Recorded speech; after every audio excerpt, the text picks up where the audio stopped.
efaresiny ny fahafatesana na ny maty aza efa natsangany zay olona naoany hoenteo aminy fa izy no iato anao nivezivezy anao nitady zay masoa toreraka sy osadoko ty fotriny ady olana marobe sy misy anderana sy misy mpiaro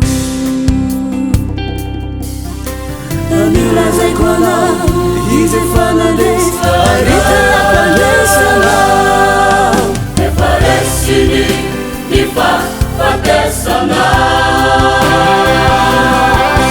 na ny maty aza efa natsangany zay olona naoany hoenteo aminy fa izy no iato anao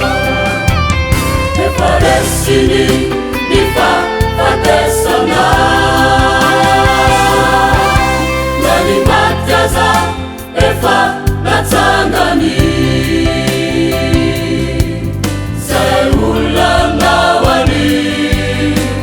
hoenteo aminy fa izy no iato anao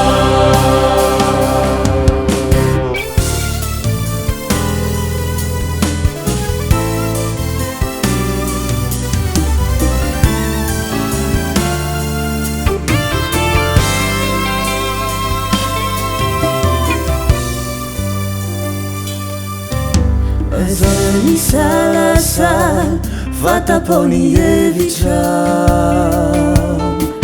manantona azy atolory azy ny tanao apetrao aminy avoko